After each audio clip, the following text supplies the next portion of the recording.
สวัสดีครับสวัสดีเพื่อนๆพี่ๆน้องๆชาวเครื่องบินบังคับทุกคนนะครับวันนี้วันอาทิตย์นะครับวันนี้ตั้งใจว่าจะเข้ามาเล่นเครื่องบินที่สนามมาบโป่งซะหน่อยนะครับเดี๋ยวยังไงเดี๋ยวจะพาไปดูบรรยากาศของสนามบินเครื่องบินเล็กมาบโป่งกันครับพี่ป๊อปสวัสดีครับครับลำนี้ปีกกลางเท่าไหร่เนี่ย3 เมตร 20ครับ3 เมตร 20ครับผมกำลัง55 ซีซีครับเป็นเครื่องเบนซินนะครับ55 ซีซีครับลำนี้เป็นเครื่องบินสเกลนะครับ1:3นะครับนี่สงครามเวียดนามกับสงครามลาวครับเป็นเครื่องบินตรวจการเล็ก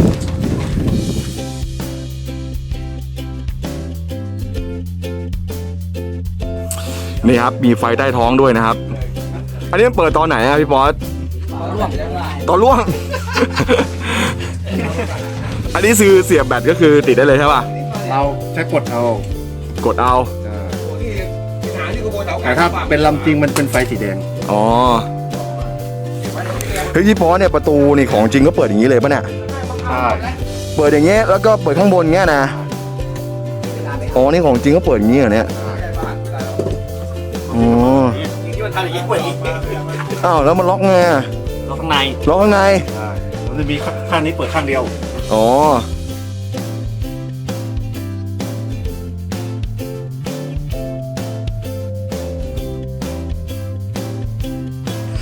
เดี๋ยวมาดูฮอไซส์700ของพี่หมูกันบ้างนะครับอันนี้เป็นฮอหัวแมงปอนะครับอันนี้เฉพาะหัวอย่างเดียวเนี่ยราคา 5,900 นะครับอันนี้คือเฉพาะหัวอย่างเดียวนะแค่สเกลหัวอย่างเดียวนะครับแล้วก็ขาตั้งเนี่ยอยู่ที่ 4,500 บาทนะครับนี่ขาตั้งมีโชคนะครับเห็นปะนี่ครับขาตั้งมีโชคนะครับนี่ครับขาตั้งอย่างเดียว 4,500 นะครับ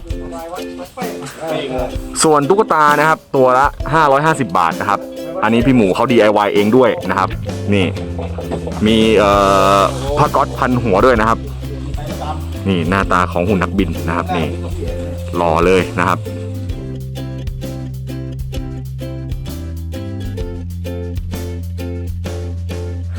ลำนี้ใช้มอเตอร์ 1,200 kV นะครับนี่ครับเป็นแก๊ส600นะครับส่วนแบตเตอรี่ที่ใช้นะครับเป็นแบตเตอรี่6เซลล์แบบนี้ครับนี่ครับ6เซลล์ 6,000 มิลลิแอมป์นะครับ50 C 22.2 โวลต์นะครับ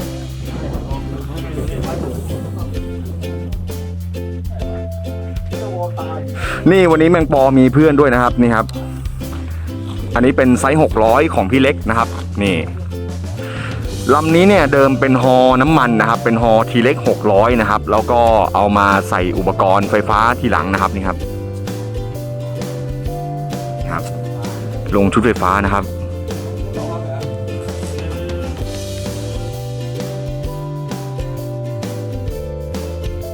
อันนี้เป็นซุปเปอร์สปอร์เตอร์ของพี่เล้งนะครับเครื่องอะไรพี่เล้งนี่ครับเครื่อง46นะครับ Thunder Tiger นะครับนี่เจ้าของครับพี่เล้งครับ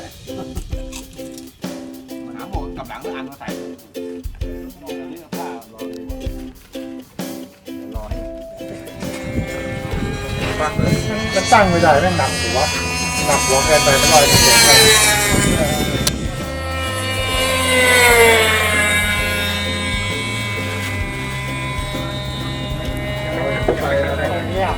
เอาแล้วพี่ฝนตกถึงไหนแล้วอัปเดตน้ำหน่อยโอ้ฝนตกทั้งวันเลยครับ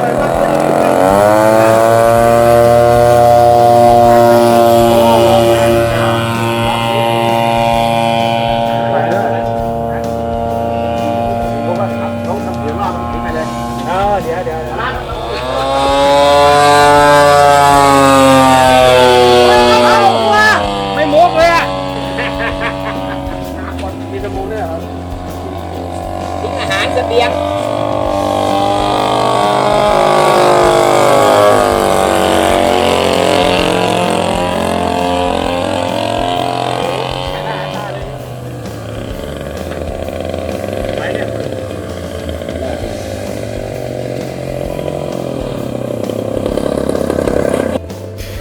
บินจอดสวยงามเลยนะครับเดี๋ยวยังไงตอนนี้เปลี่ยนมาชมบรรยากาศมันๆกันบ้างนะครับกับน้องวิวนะครับวันนี้จะมาโชว์การบินเครื่องบินสตันท์ให้เราได้ชมกันนะครับ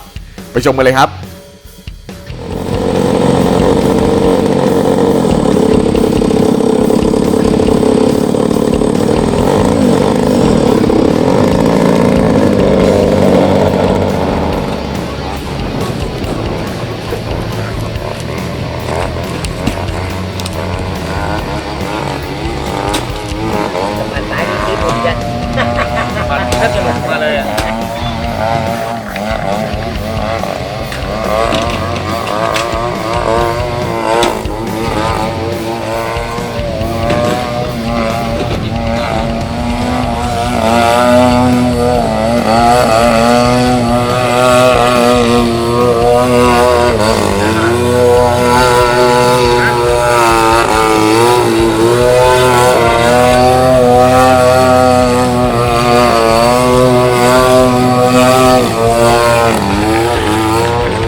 ข้าวกันเลยเหรอโอเคข้าวก่อนหัวใหญ่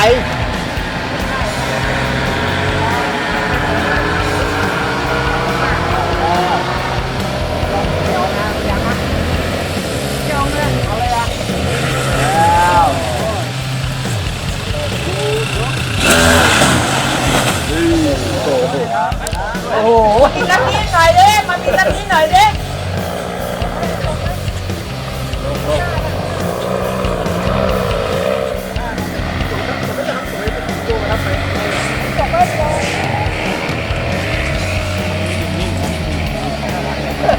ต้องลงแบบผมสิ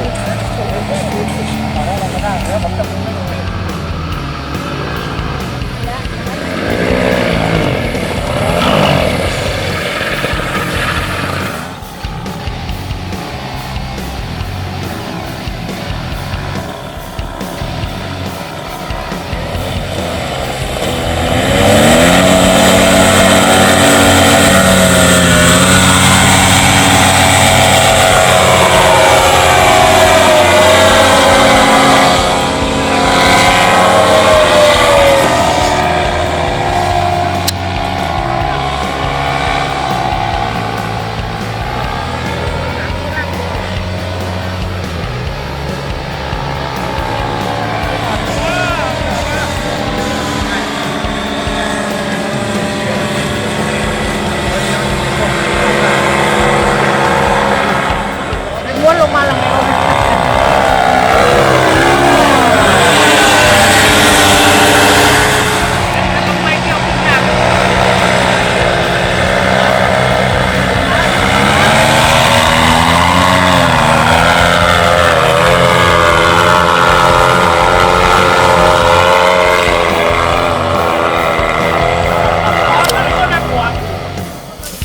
โอเคนะครับสำหรับบรรยากาศในการมาเล่นเครื่องบินบังคับในวันนี้ก็ประมาณนี้นะครับวันนี้บินกันค่อนข้างที่จะเยอะเลยนะครับยังไงวันนี้ก็ต้องขอบคุณเพื่อนๆพี่ๆน้องๆทุกคนนะครับที่เข้ามาชมคลิปผมนะครับแล้วก็ขอบคุณพี่ๆทุกคนในชมรมเครื่องบินเล็กม่าโป่งด้วยนะครับที่มาบินเครื่องบินให้พวกเราได้ชมกันนะครับยังไงก็รักษาสุขภาพด้วยนะครับเอาไว้เจอกันใหม่คลิปหน้าครับวันนี้ขอบคุณมากๆนะครับที่ติดตามชมคลิปจนจบนะครับไว้เจอกันใหม่ครับสวัสดีครับ